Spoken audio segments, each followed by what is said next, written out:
This is The Wheelhouse. I'm John Dankosky. You can join our conversation about the news of the week on our website, wnpr.org/The Wheelhouse. You can also find us on Facebook and Twitter at WNPR Wheelhouse. Or, as always, call us, 860-275-7266. And there's a bunch to talk about with Colin McEnroe, the host of The Colin McEnroe Show on WNPR. Howdy, Colin. Good morning, Mr. Dankosky. I have a pretty exciting announcement to make today. In addition to our usual panel, we have Lou Dobbs on speakerphone. Okay. Yeah. He's right here. He's not going to say anything at first. Okay, at first. Okay, we'll have him join in later. I also want to welcome in Susan Bigelow. She's a contributor to CTNewsJunkie.com. Hello there, Susan. Good morning. And Max Reese, he's political reporter for NBC Connecticut. Hello there, Max. Hey, good morning, John. Well, so the news of the week is, well, it's something that maybe we were begging for last week. We spent a lot of time talking about how it seems like Republicans aren't really making any pushes in any of the 5 congressional districts. Maybe they're going to be Democratic forever. And then all of a sudden some things happened since our last program having to do with Congresswoman Elizabeth Esty in the 5th Congressional District. I don't know, Colin, how best to spill out the story because I think people have probably been reading a bit about it. I think the shorthand version of it is there has been some controversy about the way she handled a personnel matter, and we'll get into more detail around that, that forced her to essentially say, I'm not going to run for re-election. We'll get to some of the possible outcomes of her not running for re-election and what that's going to mean for politics here in the state in just a little bit. But how would you like to start the story of the unraveling of Elizabeth Esty? First of all, it is kind of amazing that all of this has unfolded since the last time we assembled on a Wednesday, because it seems like an awful lot has happened, but it all broke on Thursday night.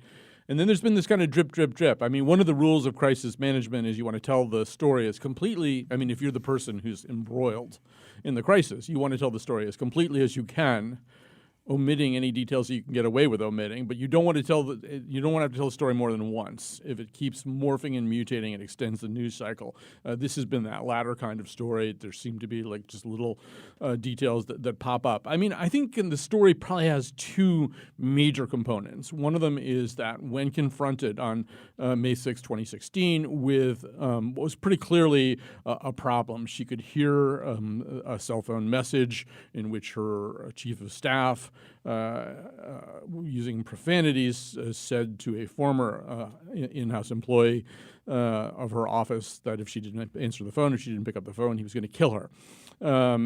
And she took a long time to act about that. We now seem to know that, first of all, she handled the matter entirely internally for a really long time. One of the things we haven't pinned down yet on the timeline, unless I'm missing something, is exactly when it stopped being a completely internal matter. But I think it was a long, long time before she took this either up to leadership or over to some of the various inside Congress agencies that exist to deal with situations like this. She tried to deal with it on her own, and then she didn't really deal with it on her own.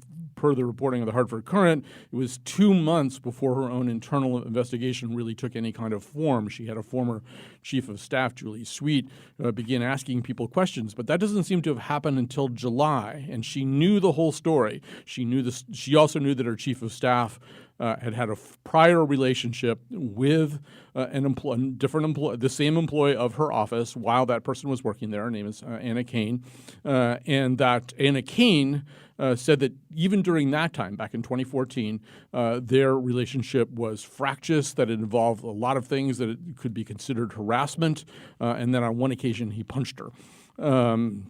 He is Tony Baker, who was until recently the chief of staff for Elizabeth Esty. So she's very slow about dealing with this problem, very slow about including the rest of the world on the fact that, or at least relevant parties, on the fact that she had a problem.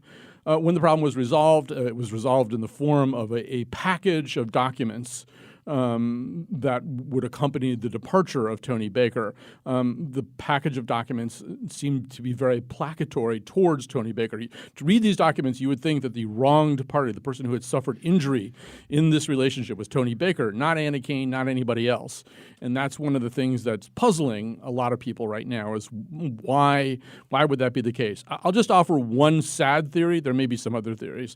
The sad theory is that they were relying on templates, existing templates that that they have within Congress for dealing with situations like this, and that most of these situations do involve some woman who worked in an office being wronged, being wronged by either the congressman in the office or some other male staffer. So the boilerplate language they have exists to deal with a woman who has been wronged, and they're kind of hoping that she doesn't tell anybody all the stuff that happened to her, and they're willing to offer her an awful lot of inducements not to talk about it. So that's that would be one explanation for why these documents seem as strange as they are. Yeah, when Elizabeth Esty, Susan talked to us about it, she said she wasn't getting a whole lot of guidance from people in Washington about this, and the only guidance that she got is that some sort of a non-disclosure agreement, a severance package extended to Tony Baker was the thing that was done. And so that thing includes, as Collins says, a severance of some couple $1,000s.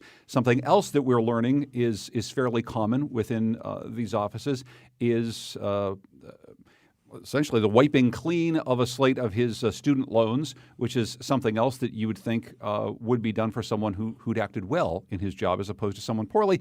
And the question of whether or not she gave him any sort of a recommendation to take a job outside of Washington, D.C. in the Ohio chapter of, wait for it, Sandy Hook Promise. Of course, Sandy Hook in her district. So those are some of the other things that spill out of this. Right. And the whole system, what system there really is in Congress, really isn't designed to protect victims. It's not designed to punish offenders. It's designed to protect the members of Congress. And that's the whole thing I see here, is that everything that she did, and she kind of frames this as sort of a poor management choice. Well, it really wasn't that. This was just a display of just wrong priorities the entire way through. She found out that this person had done this awful thing, this person who was her chief of staff, and she knew she kind of had to get rid of him at some point, but she wanted to do it in a way that was as painless as possible for her and for him, not necessarily for the victim. So just by easing him out the door, giving him a nice big fat package of stuff, signing that non-disclosure agreement, which I believe it applied to everybody on her staff. Well, she claimed that. She claims that. According to Kellyanne Carney, one of her other former employees, she told the staff that they were all bound by that. Right, and that's pretty interesting in and of itself. But yeah, so that really wasn't designed to do anything but protect Elizabeth Esty. So this non-disclosure agreement, this severance package with Tony Baker, as we've just heard, Max, is something that the Congresswoman believed bound her entire office because she signed it on behalf of the office. But when signing on behalf of the office, she seemed to conduct this back and forth with the representatives of Tony Baker using her personal Gmail account. The Hartford Courant had reported earlier that in communicating with the victim in this case, she had used another personal account, a Yale account that was attached to her name.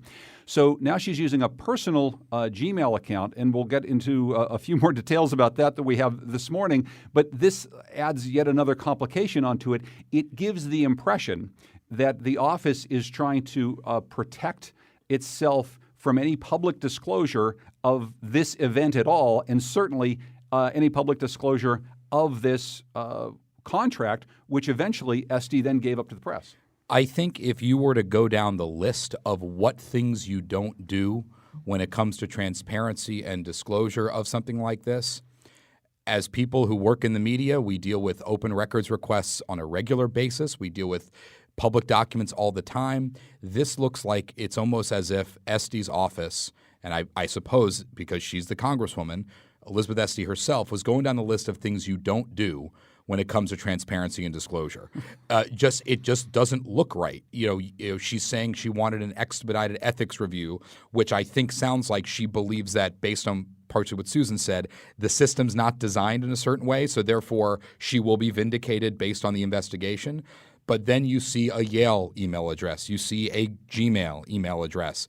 You see a non-disclosure that provides, frankly, perks like forgiven student loan debt, like terminating any bad information that's in your file, like good things. Like those are almost... Well, and I just want to stop you and say, and one of the things that we're learning about this, Max, that I think is probably so troubling to people is that, as we said earlier, Elizabeth Esty, I think, was working off of a template, and that template includes these things. So what we have heard is that it is not uncommon for people in these offices to have their student loans erased, including people who probably shouldn't even be working there anymore. Well, and, I spoke with a Republican 2 days ago who said the one thing you can never accuse Elizabeth Esty of is not being smart. They said this woman is incredibly bright. She's clearly a brilliant academic mind. She said she clearly is. Her husband is a brilliant academic mind, has smart people around her. Yet this is what Republicans said to me. Yet what on earth were they thinking with some of the steps they made almost 2 years ago? I was just chuckling because usually the clearest source of information about the brilliant academic mind of Elizabeth Esty has been Elizabeth Esty. That may be where the Republican you talked to got that information. Well, look, we're talking about the week's news here in the Wheelhouse with Max Reese and Susan Bigelow and Colin McEnroe. And Colin, I want to turn to you with sort of our latest news this morning. I'll read from the story by Jeff Cohen of Connecticut Public Radio, which I in full disclosure, was helping him edit late last night. Esty used her personal email address in a confidential severance agreement with former Chief of Staff Tony Baker. We know that we've already said that. We know this in part because Esty's office released to us when asked this severance agreement yesterday afternoon. The document, as released to us by her office, included both her Gmail account and also the Gmail account of Tony Baker. Mr. Baker, through someone who was working with him, said, "I'm a private citizen. I don't know that I necessarily want to have my Gmail address in there. Can you redact that?" We thought about it, and we redacted it, in part because he's a private citizen. Elizabeth Esty, working as the office of Congresswoman Elizabeth Esty, has her Gmail account in there. Well, we said we're not going to redact that, even though we were asked by her office to do so. And then after that, Colin, we were threatened. They told us that they were going to call the U.S. Capitol Police on us if we didn't redact that. In Max's list of things you might check off in terms of how you'd handle this from a public relations standpoint, it seems like that's also on that list. We should say that since that time, the email address has been redacted in our version of it. It has been in the publicly available version, which you can find on WNPR.org. So, yeah, I mean, this part of the story, the Esty handling of this part of the story has been a weird melange of transparency and concealment. So if you go back further, the journalistic entity that was working on this story the longest was the Washington Post. Elise Viebeck had been working on this, I think, for months. And at some point, she sat down with Esty and talked about it, and Esty acknowledged the existence of the NDA. We should say, and NDAs are a pox on society. There's way too many of them. I personally have had to sign one. Usually when you sign one, it will include the provision that you can't even say that you signed one. That's a violation of the NDA. But anyway, there's way too many of these things. Anyway, she acknowledged the NDA. She acknowledged that by even answering questions from the Washington Post, she'd already broken the NDA, and then she shared the NDA with the Washington Post. So quite a while ago, she coughed this thing up for somebody, which is, that's a little ahead of the schedules that she might have had to follow. There was some part of her that thought, well, maybe the more of this stuff that I get out, the more documents I released, maybe it'll go away faster. So you've got that, and then you have this rather odd exchange that happened between her and this station because obviously, once you release the document and you have failed on your own to redact this email address, which is apparently very important to you to not have divulged to the public, well, at minimum, that's sloppy staff work.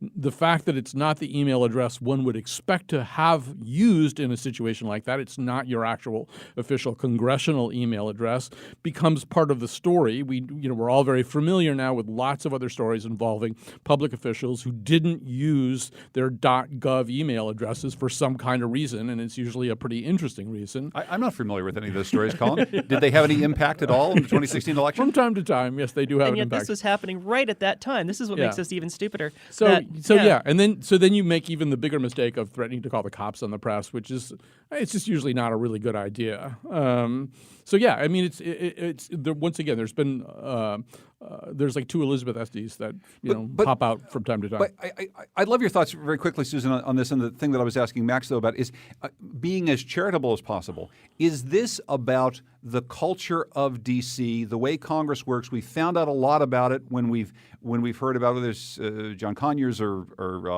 Al Franken. The way in which stories about some sort of misconduct are handled, the way that Congress people pay out these large sums to people, and it's on our dime, right? They're often paying out people to go away after something bad has been done. Is this about the system that Elizabeth Esty told us she wishes was fixed, or is this about Elizabeth Esty and her office doing something that's just sort of beyond the pale? Well, it's kind of both.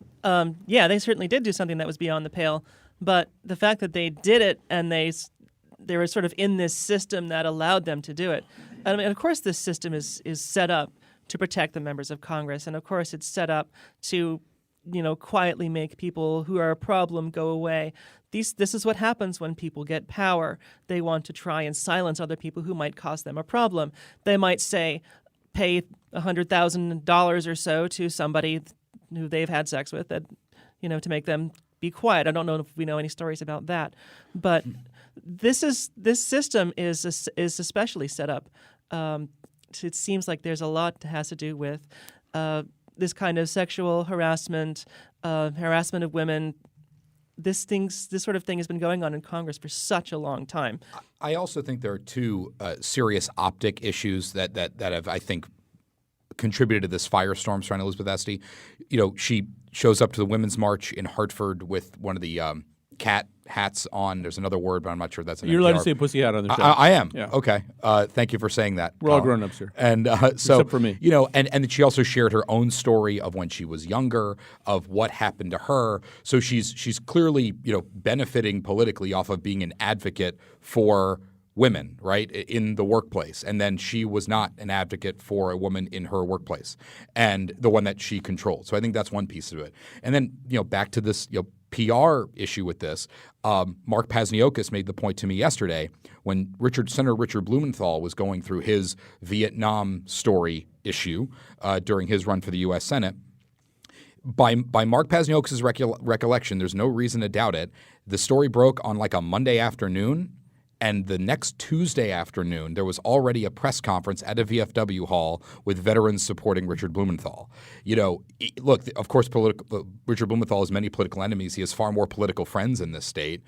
That's how you respond. We haven't seen Elizabeth Esty since this happened. It happened Thursday night, Friday, Saturday, Sunday, Monday, Tuesday. Now it's Wednesday. No public appearances even planned or announced for the Congresswoman from the 5th. I'll just quickly read from a story in the day in terms of, again, ways not to handle this. State Representative Diana Urban said Sunday that Sarah Esty, the daughter of embattled U.S. Representative Elizabeth Esty, had asked her to back off her call that her mother must resign. Quote, "I told her I'm sorry, but I'm not backing down on this," Urban said. "Stop with the damage control. What she did was wrong. You did not defend a woman who sorely needed your help." More stuff that probably doesn't look good. And then on the national side, Colin, how does it look for the national Democrats and Nancy Pelosi at the top of the Democratic Party on the House side, but also others in the Connecticut congressional delegation, while people at the state level were saying Elizabeth Esty should resign? There's been a whole lot of silence from the Connecticut delegation. Right. So let's pull a couple of those strands apart. A lot of people, as you say, in the Connecticut General Assembly have called for her immediate resignation. Now, a lot of those people did so out of passion and conviction. I would put Diana Urban, who has a lot of passion and conviction, in that category. Other people may be doing it because they already feel as though they're running with a millstone named Dan Malloy around their neck. They don't want to run with another millstone around their neck. So they'd rather have Elizabeth Esty out of the picture. They don't want her stink getting on them. In the case of Nancy Pelosi, I think this is a really interesting question.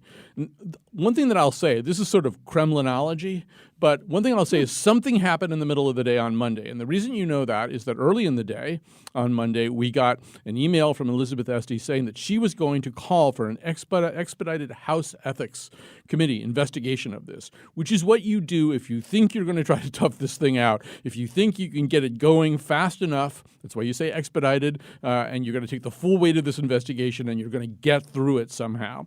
Now, about 4 or 5 hours later, she announced that she would not be seeking re-election. And at the exact same time, Governor Dan Malloy's office sent out a statement saying we support this decision. So who had she been speaking with during the day? Yeah, she may have been speaking with Malloy, but my guess is among some of others this is my point, was yeah. coming from House leadership. And I think they were looking at this and thinking, you know what? First of all, they can't have been happy about all of the things that they didn't apparently know about for a really long time. This went on way too long without anybody else knowing about it. I would assume House leadership is unhappy about that. And then they look at Esty and they think she's damaged goods and that she's not going to run well on the 5th. They don't want to lose that seat.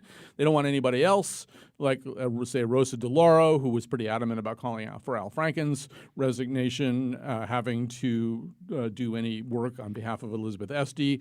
Just in general, it's not a good thing. And I think I'm guessing that in between the time she asked for an expedited House ethics investigation, which I might add she no longer wants at all, because that's like smearing yourself with bacon fat and letting the wolves come after you, and just hoping you get through it. Or just Jeff Cohen. Yeah, or Jeff Cohen.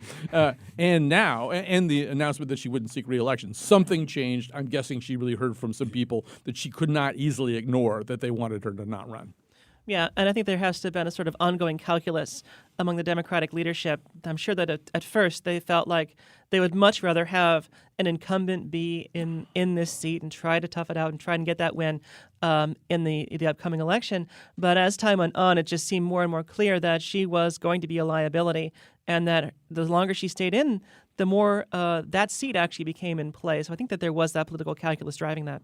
Well, we'll get to the politics of this after a break here. We'll talk a little bit about what this means for Republicans maybe having a chance to claim what used to be a swing district, the Connecticut 5th. We'll also talk about how it shakes up the gubernatorial race as well. Susan Bigelow, contributor to CTNewsJunkie.com, our own Colin McEnroe, and Max Reese, political reporter for NBC Connecticut. I'm John Dankosky, and you're in the Wheelhouse.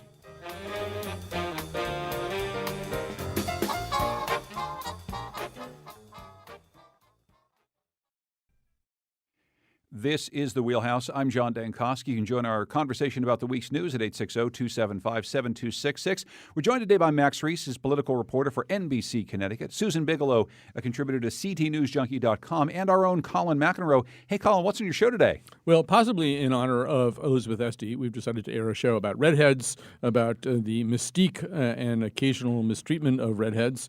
By the way, it's not okay to call them gingers. It's like one of those names they can call each other, but they don't necessarily like you to call them gingers.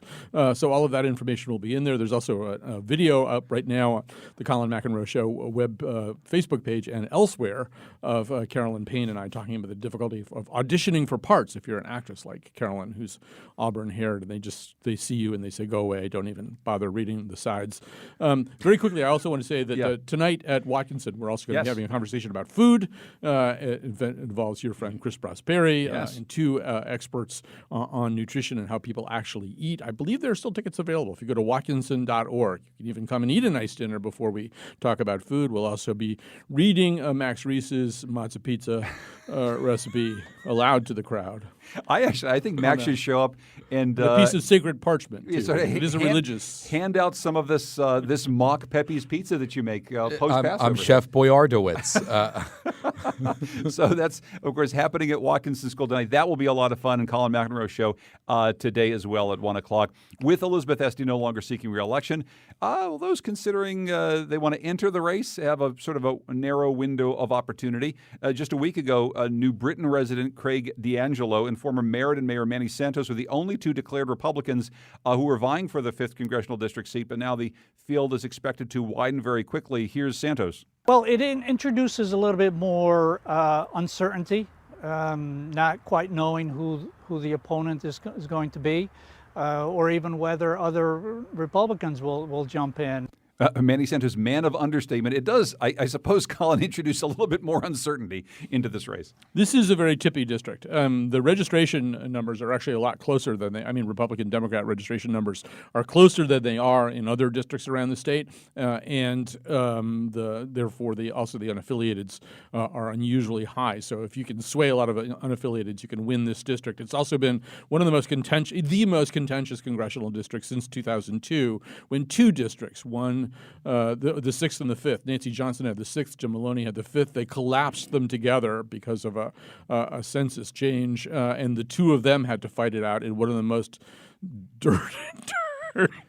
I hate to say dirty, but it really wasn't. The ads, fun is another word fun for is it. another. Colorful. Let's say colorful. Colorful, One of yes. the colorful elections, flaming elections that I've ever seen. It's also, of course, where Chris Murphy ran against Nancy Johnson. She ran the famous ad where somebody pretending to be Chris, shows up at a drug dealer's house and they hang out together and they have a really good time. It's also the place where John Rowland became a top secret campaign consultant. Name something that you would like to not have happen in politics, and it has probably happened in the middle of a 5th district race. Well, top secret campaign consultant as a prequel to his next stint in prison. But anyway, please. Well, and to the point that Colin's making, how tippy this district is, I'm not sure most people in Connecticut quite understand the dynamics of what's gone on in the 5th the last decade. In 2008, Barack Obama won with like 56% of the vote there. 4 years later, beat Mitt Romney with 52%. And then just 2 years ago, Hillary Clinton won with 49%. While that's gone on, Elizabeth Esty went from 50% up to 58%. So it gives you an idea that Elizabeth Esty was individually popular within the 5th district, even as its politics kept getting further and further to the right, which is why if you're the National Republican Campaign Committee, then you really have a very good shot in this race based on both registration and the political trend there. So this district is so strangely shaped. We should probably talk about this yeah. too. That this is a strangely constructed district, which includes Danbury and Litchfield County, but also Meriden and New Britain and the Farmington Valley. So this district was And make sure to cut out Bristol. Right. Yes, absolutely. It looks like somebody's trying to make a shadow picture of a dog with his hand. If you look at the shape of it. Yeah, it looks like an oven mitt sort of reaching towards Hartford. It's bizarre. And, part of the reason why that was created that way was because, you'd think that New Britain should be in the 1st district with Hartford, but Nancy Johnson lived in New Britain. And so when they combined those districts, they put her in there with it. The reason why this district went Democratic for so long really is because of those two cities, New Britain and Meriden. And I think the most illustrative race that we can look at if we're talking about what's going to happen this year is 2006, when that district turned from Republican to Democratic. And that was a Democratic wave year, which we're expecting 2018 to be.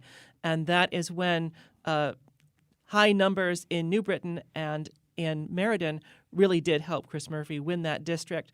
And in 2012, when Elizabeth Esty was running, again, Barack Obama was able to pump up turnout enough in New Britain and in Meriden to win. So that's what we're going to be looking at. Is there a Republican who can actually mitigate those trends in the cities? Well, Max's analysis, Susan, was that Elizabeth Esty became personally popular over time, and now she's out of the race, and now Republicans may have a chance in this tippy district. I will say whether it's the 2nd district, which has also been contentious over time, or the 5th district, or even the 4th district, the history of Connecticut politics is if you get a Democrat in, and they are able to build some name recognition, and they're not terrible at their jobs, they end up building up some sort of advantage that is stronger than the advantage that most other incumbents are able to build up in most other places, just because of the numbers advantage in terms of registration. Is it as simple as that? We still have this big split in the whole state, 800,000 or so people who are unaffiliated, 700,000 or so who are Democrat, and then a much smaller number who are affiliated as Republicans. No, that is a big part of it. It's not just the numbers of the registration split, but just the infrastructure that's in place, and also the national political trends that are going on. Max is right that this district has been trending towards the right in the past decade, but there's still enough Democrats because the sort of unknown story about this is that places that were Republican in this district, like the Farmington Valley, really went Democratic, whereas other parts of the district became more solidly Republican. There's kind of a Republican heartland around Prospect in that area. And it's about density and where will you get turnout. And Right. it's very simple. In Meriden and in Danbury and in New Britain, you will get Democrat turnout. And that is absolutely the reason why the Democrats could have a level of comfort that they can win it. I don't know how simple it really is. I mean, let me look at it another way. So heuristically, Esty sort of had like a 6 to 8 point margin there. You know, I mean, if you sort of average things out. Now, 2016 broke all records. 2016 broke all records for turnout in that district. 2016's turnout was higher than 2008's turnout, which was a very big turnout. Esty appeared to have benefited from the high turnout. She won by 16 points. Some of that was maybe, I mean, they haven't had really strong opponents there. You could maybe say Clay Cope. Her opponent this time around was even a less visible opponent than she typically has. There was, I think, a Trump freak out going on even in the 5th District, because in the 5th District, the registration numbers, as I said before, they're much closer. Mm-hmm. There isn't really an inherent Democratic advantage based on registration there. So, you have to think about 2018, and it's really guesswork, right? Is there going to be a lot of turnout? What kind of turnout is there going to be? Is there going to be another? I mean, one thing I'll quickly say is that there are still calls, particularly as the drip, drip, drip of details about this whole scandal come out. There's still a call to say, no, she should resign right now. You go on social media, you'll find plenty of people saying she's got to resign right now. If that happened, you'd have this fast twitch special election, probably happen in June.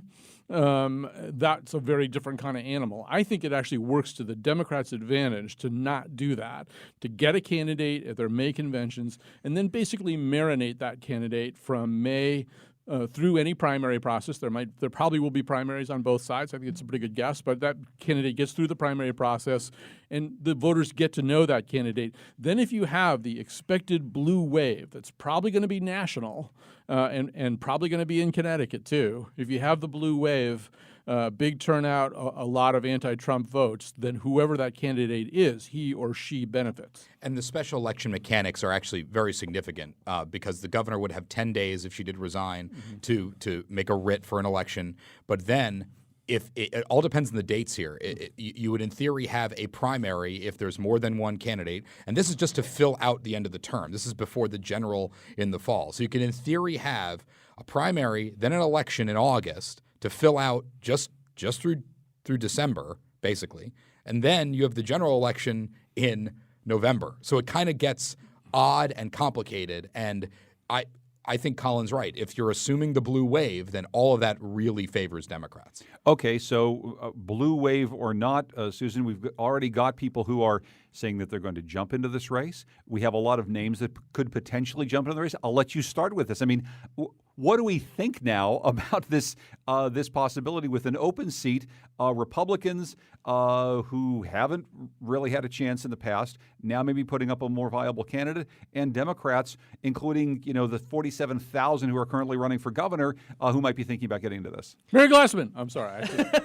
I was just going to say Mary Glassman. No, you have to say it first, though. You get a prize if you say it first. Yes. Yeah. If you say it 3 times in a row, she appears. She does. Yes, and like she Beetlejuice. can join us on the air. So you were going to say Mary Glassman. I was. And, if people don't know who Mary Glassman is, she was the former first select woman of Simsbury. She ran for lieutenant governor, I think it was 2006, lost the primary. But no, won the primary.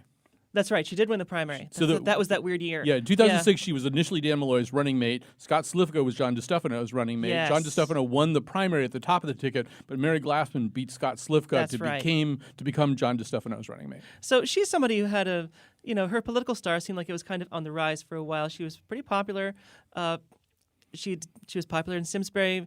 After she left office, I remember there's something weird going on around that. But when she left office, she kind of disappeared for a little while. But her name came up almost right away when people started talking about who's going to be jumping into this race. So she's an interesting candidate because, again, the Farmington Valley is a place where there's now a lot of Democratic votes, and that's great for Democrats.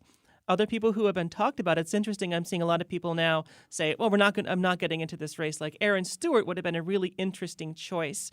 I don't think she's going to get a lot of traction in the governor's race right now.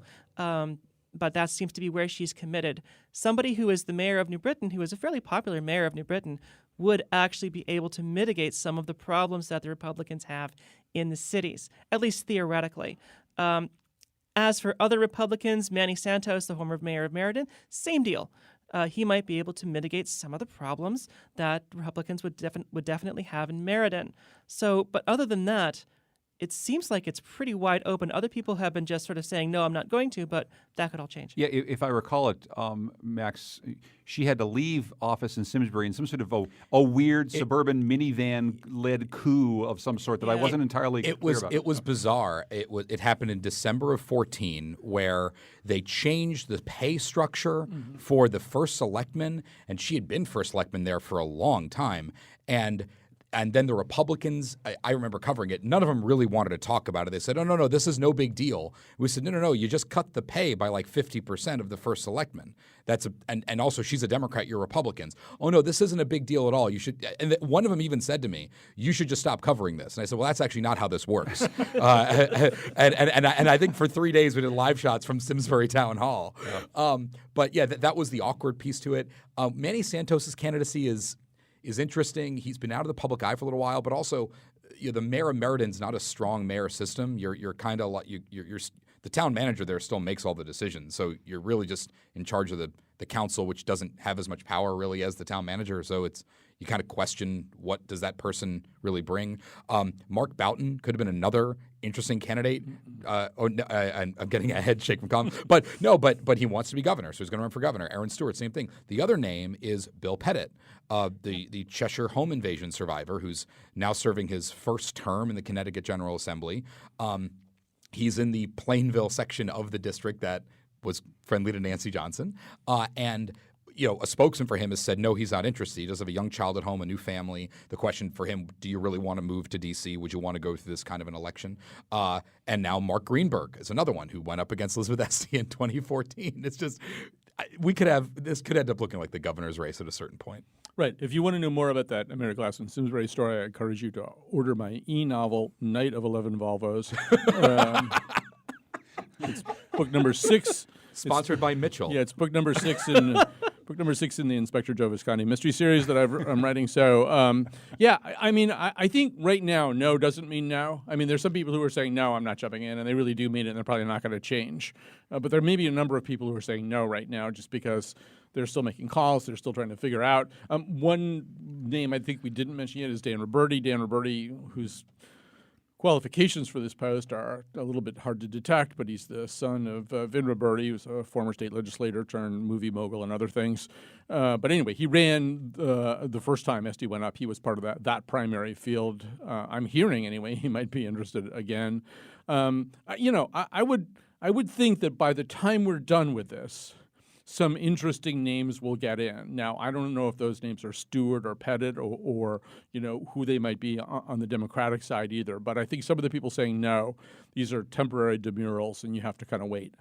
We're going to take a break. When we come back, maybe we'll loop back to Erin Stewart because she's part of the governor's race for right now. And we're going to talk with Max Reese from NBC Connecticut about a gubernatorial debate coming up that he's part of. Susan Bigelow, contributor to CTNewsJunkie.com. And as you just heard, our own Colin McEnroe, we're talking about the week's news in the wheelhouse.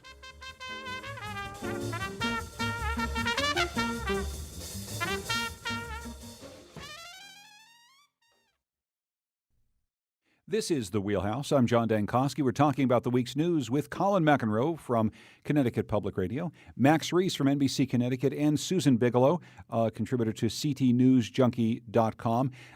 Erin Stewart, we're reading here, is to be snubbed again at a GOP debate in New Britain. Max, you are part of this debate. You're helping to moderate it with our friend Mark Pasniokos from the Connecticut Mirror. Is she being snubbed? I think that's a verb you can use. When I spoke with J.R. Romano about it a couple weeks ago, he said, look, we made these rules a year ago for the debates for how much money you needed to have. It sounds like she's going to have a little over $100,000. I think it was $106 at the filing point. You needed to have $175,000 or $125,000 for this this is the penultimate debate of the series sponsored by Verizon. I'm not sure who the corporate sponsor is, but and J.R. Romano, the chairman who organized this, was very clear. He said we had representatives from everyone a year ago who's even thinking about running for office, and everyone agreed to these rules. And Erin Stewart, to her credit, has raised a lot of money in a short period of time with a really short runway, but she's not there yet. And it's in her backyard. I think that's really the piece. I don't know if you'd see as much of the uproar if this was in New Canaan, but in fact, is in New Britain. It's in her backyard. It's at her high school. So I think that's really what adds to this. Anything else about this debate tonight that is interesting to you that you're going to be looking at? David Stemmerman, the self-funding hedge fund manager from the Greenwich area, he is going to be on stage for the first time. So a lot of people are really going to hear from him for the first time, in addition to these 8 or 9 candidates who are currently at the level when it comes to fundraising. Yeah, and we're reading in a story from Mark Pasniokis and Keith Faniff in the Connecticut Mirror that Zimmerman is trying to distinguish himself in the crowded field of Republican candidates for governor with a radical political and legal strategy for attacking Connecticut's massive unfunded pension liability. I mean, what can you tell us about this plan other than this sounds like the most aggressive plan of all of the Republican plans? David Stemmerman is trying to separate himself as the money financial guy. That's what he's trying to do. He managed $1.6 billion in assets at his hedge fund. He was probably making he has a net worth from what I've reported, it seems reliable, about $100 million. He injected $1.8 million into his own campaign on day one. He's saying, look, this is the way we attack the pension. We can do it. The legal issue, if could take years, but that's an issue that's going to play with some Republicans. I don't know. I feel like that this is something that it sounds more like a ploy to me to just sort of get recognized and get noticed. That really, like Max said, it would take years legally, just getting through the lawsuits and getting through everything else. To break contracts with unions. Yeah, it would be a break nightmare. contracts, don't make payments. This or would be like reduce the Rowland payments. administration trying to weasel out of things. I mean, this could end up being a real problem for the state. But this might be the sort of thing that Republicans want to hear. Is like, yes, there really is a way that we can get out of these awful contracts and actually change things before 2027. If you're looking at a debate like tonight, Susan, what are you looking at to separate the GOP contenders? Me personally, I'm looking for someone who is at least realistic about things. I want to hear concrete plans. I want to hear at least somebody say, all right, this is the sorts of things that we could actually realistically and legally do to try and fix the massive budget holes that we continue to be in. I don't hear much of that from anybody, Republican or Democrat. Obviously, hedge fund managers have so much wisdom to share with us and so much leadership and guidance to offer us. We'd be crazy to turn down Mr. Stemmerman. Actually, I haven't talked to Stemmerman yet. People who talk to him tell me that he's very smart. I do feel as though that Susan is absolutely correct. This will play pretty well with the base. They're not going to look at the fine print on this, but there's an awful lot of people out there who think the state employees get way too much. And so if you got a candidate saying, look, I got a way to take some of that away from them, they're probably not going to look at the details, and they're probably not going to think, as Susan just did, about times in the past when that hasn't worked very well, when there's been lawsuits where the taxpayers have had to pay settlements. It costs us more money in the end. So I guess the other thing I just want to say about all of these candidates who come out of this finance sector, whether you're talking about Stemmerman or Dita Bhargava or anybody else, I think an important question to ask them is, what's the most people you've ever managed in your life? Because a lot of times the answer is 3 or 4 or 5. I mean, being a trader is not good practice to manage a huge enterprise. Traders don't do that. They trade. So, I would want to know from any of these people who have no government experience. They don't know how the government works. They've never been in it in any capacity.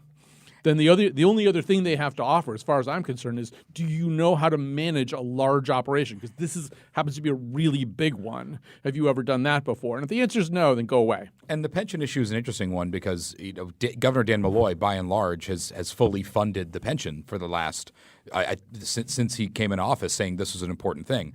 So if you're going to keep putting money into it, but then you have a proposal to essentially take a sledgehammer and slam it all open, that could lead to other credit issues and things like that down the line. Before we turn to our last issue, we want to get to one more candidate, Susan. In the fog of all that was happening around Elizabeth Esty the other day, we got an announcement in the middle of the day. We have to pay attention that Susan Beisowitz is going to make a big announcement about her political future, and it led to a bunch of conjecture. But the announcement is she's actually really going to run for governor. Shocking. Yeah. Great. Okay. This is not a surprise at all. And, all right. So she's somebody. I She's somebody who has name the recognition. hot take of the day isn't great. Yep. And she's somebody who has name recognition. She's somebody who's got a lot of political friends, but in the end, I just see nobody is excited about her. But nobody's excited about anybody either. There was this little ripple. Nope, there are people who are excited about Sean Connolly. Okay. People love that guy.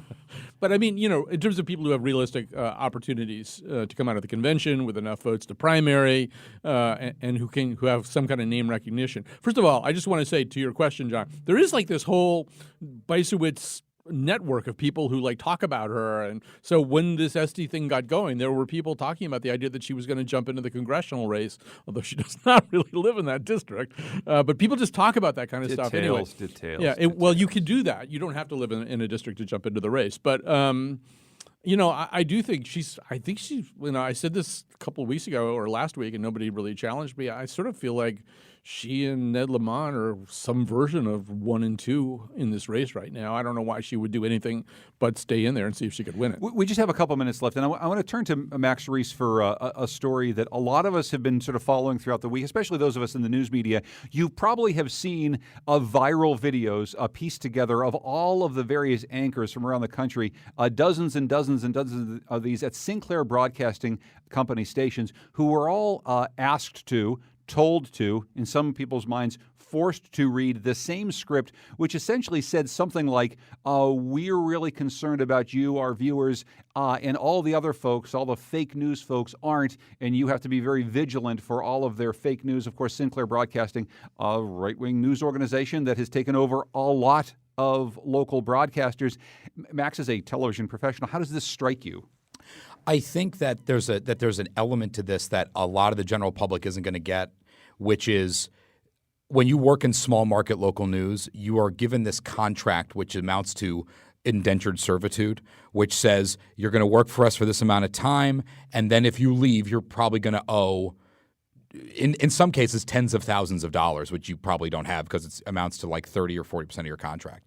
And these are – look, if you're in a small market in Iowa or you're a small market in Ohio or in Mississippi or something, you can't afford to just leave. And then your boss says to you, do this. And I feel for my colleagues in some of these places because they don't want to do this. They know that this is not good for their credibility, but they almost don't. Yes, you can walk out on the job and then you're going to get sued and you're going to owe money and then you got to figure out the mortgage. If your kids are in college, you got to figure out how you're going to pay for that. But their bosses are going to say to them, do this or else. And I feel for my colleagues in this industry. Susan, what do you see when you see this happening? And of course, questions about whether or not Sinclair is going to have more impact here in Connecticut as well. Should we be looking at this and saying, people should be able to walk away and not have to read a corporate line, including a corporate line that says some of the things that are in that script? Boy, that video was very creepy. It was like watching the Borg happen. It was, this is just another reason why this massive corporate control of the news industry is such a drawback. It is, as they said, is terrible for our democracy. It is terrible for our democracy. Just they meant it in a different way. Colin? So a little homework. Watch John Oliver's piece about this that was done about less than a year ago, last winter, where he shows the precursor to this thing, these things called must air that are generated by the very conservative central headquarters of Sinclair, distributed to the stations. The anchors are given, once again, scripts that they have to read word for word. This also includes these really weird editorials by this nasty conservative guy who taunts the snowflakes and stuff. Watch the John Oliver piece about this. The one thing that I would say is local news is really different from national news. It's much more intimate. If you ask the people of Connecticut who they trust more, Jerry Brooks, Chuck Todd, Anderson Cooper, Scott Pell, I don't know, make a list. They're going to say Jerry Brooks because they know Jerry Brooks and they have a much more intimate relationship with Jerry Brooks and they see him in the supermarket and it's why stations do stuff like have snow monsters that kids can come out and touch and stuff like that. It's a much more intimate relationship, and as one of my students said yesterday, national news is stuff that happens about them. Local news is stuff that happens about us. Like you always know the street corner that they're showing. Mm-hmm. So when somebody is forced to do what these anchors did, Because one of the fundamental assumptions is, like, if Jerry Brooks is talking, you think, well, that's what Jerry means. Jerry wouldn't say that if he didn't mean it. And that, in Jerry's case, is absolutely true. And these are people that are doing the philanthropy events. They're raising money. They're at the golf tournaments. That's exactly right. They're in your community, which I think is what makes it all the more chilling. Yeah, and that's really key. Sinclair didn't just hire all these brand new anchors. In many cases, these are people who, like They're Jerry using Brooks, credibility as a have weapon. been in this their markets for a very long time. It's a big conversation. It's certainly something to watch in Max Reese's world. He is a political reporter for NBC Connecticut. Always good to see you, Max. Thank you. Thanks also to Susan Bigelow, a contributor to CTNewsJunkie.com. Thank you, Susan. Thank you. And thanks to Colin McEnroe from WNPR. Thanks, Colin. Thanks, Mr. Dankosky. The Wheelhouse is Thanks produced. to Lou Dobbs for his speakerphone, too. He did a great job. Very quiet. Thank you, Lou. The Wheelhouse is produced by Scott Brady. Our executive producer is Katie Tolarski. Kion Wolf is our technical producer. Thanks to Garnet McLaughlin, who also assisted with our show, and Betsy Kaplan. I'm John Dankosky. This is The Wheelhouse.